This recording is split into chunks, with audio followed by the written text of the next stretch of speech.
There's a vigil today for the 10 women that have fallen victim to femicide in Quebec this year, to remember those women. And what does this mean for their families? And how can we stop these tragedies in the future? With more on this, we go to Melpa Kamateros, Executive Director of the Shield of Athena. Melpa, thanks so much for coming on the show.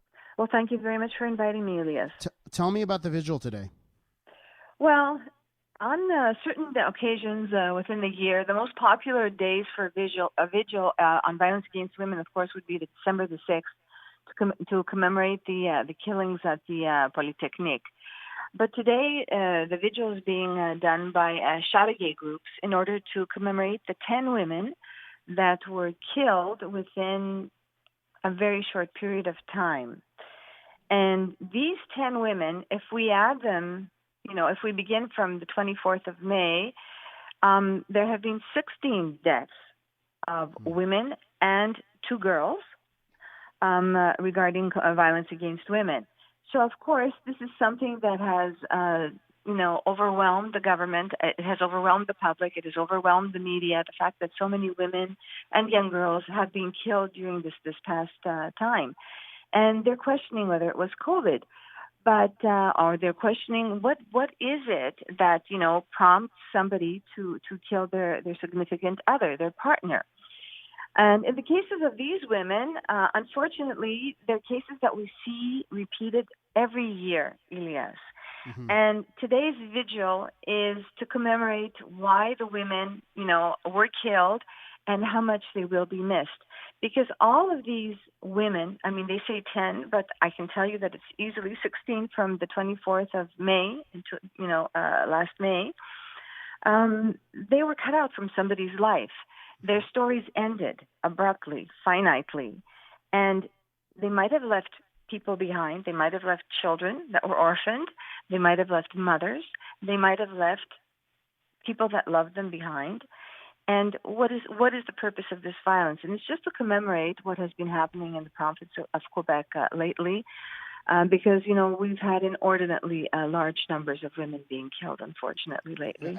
And you're so right. And there's a reason why we have to pay, in my opinion, we have to pay particular attention to this, and we have to give this subject focus. It is not lost on me, Melpa, that society is actually getting safer. Crime is dropping. There's all of these metrics where you say things are getting better, and then this is just sticking out there, and you got to say, well, geez, this hasn't been getting better. And I wonder how.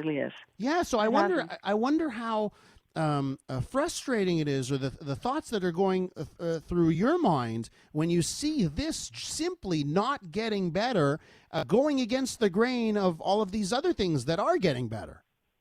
And it's not only that it's not getting better, it's that it's easier, for example, in the legal system to convince the judge, to get convicted if somebody hits you on the street, okay, to get a conviction if somebody hits you on the street, rather than in the bedroom, okay? And why should that be the case? When we think about it logically, why should that be the case? And why should it also be the case that when I looked at these 16 women, of course, 2 were young girls, but the other 14 women, 50% of them were young women from the ages of 25 to 45, which means something, which means that perceptions on violence are not going away anytime soon because, it's younger people that are both the abusers and the victims. So there's something wrong in society, and we have to start connecting the dots as to what it is that's wrong. And I think that part of the problem has been that we have not, successive governments have not managed to connect the dots. They can't find out what the root causes of the underlying disease is because they've been looking at disjointed solutions to a problem that needs a unified global approach. Everybody has to take a stand on violence against women. It's not only women's groups that are going to take the vigils. It's men standing up and saying, listen, enough is enough. Why is this happening? We have to get everybody behind this. We have to promote less tolerance of this type of abuse. We have to stop minimizing it. And I think that, this coupled with a more global, holistic, sort of a more ingrained perspective on what the real causes of such violence are, done by the government, with I don't want to say harsher penalties, but I want to see more comprehensive, you know, more comprehensive matters being taken into account. For example, that there's a logic between the court procedure and what happens after the court procedure. You know, are there going to be any penalties that are going to be imposed? If so, what are the penalties? I mean, we don't want people going to jail, but why are women being killed? Something is not working in the court system as well. If people are breaking their conditions, and during those conditions that are broken, they find the time to go kill their wife and their two small little boys, you know, which was a case that didn't happen this year. It happened last year, prior to the pandemic. Why is this happening? And I think, you know, that's what the issue is. I mean, vigils are good. They're wonderful. We remember people whose lives were snuffed out. But, I mean, how can we prevent others' lives from being snuffed out? Melpa Kamateros is on the line with us. She is the executive director of the Shield of Athena. We are talking about femicide, of course, 10 femicides in Quebec this year. Melpa, we're talking about solutions and governments, and it seems to me that, you know, the premier has had strong words, even, you know, at COVID-19 press conferences. He's had strong words directed at men. I see Isabelle Charret and the movement from her. She's the minister responsible for the status of women. I see Geneviève Guilbeault, the public security minister. They seem to be acting on this issue. Do you feel that this government gets it or not? Well, they're acting on this issue. First of all, I do think that the government is getting it, yes. And they're acting on this issue because of the horrendous situation this year and in prior years, and also because a lot of analysis has been done in the past year and a half. The Justice Committee, a committee that was, you know, of 21 experts, of whom I'm very proud to say that we were one, came out with a report this year called the Répartir la Confiance.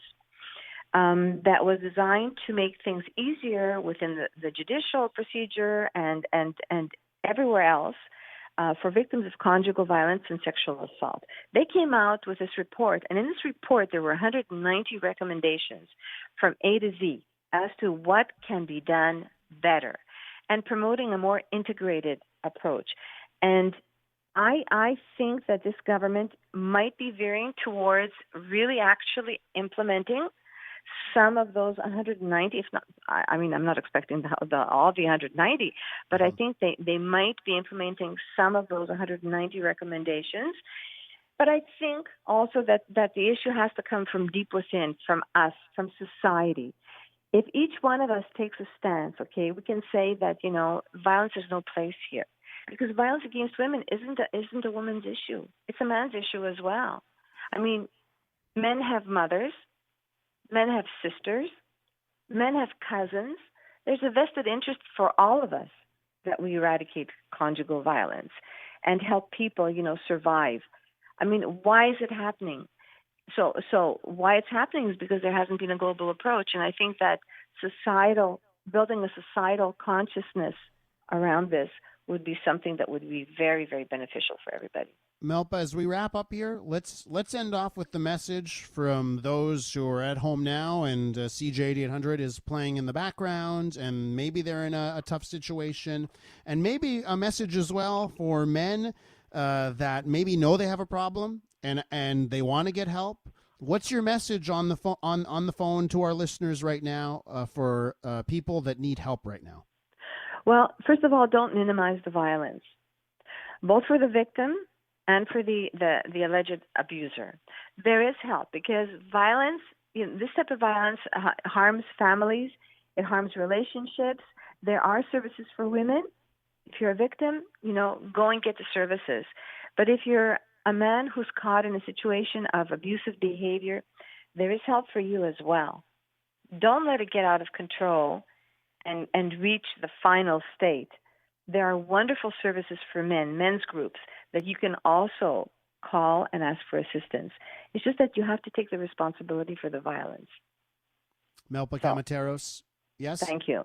I want to thank you for coming on this day. Melpa is the executive director of the Shield of Athena.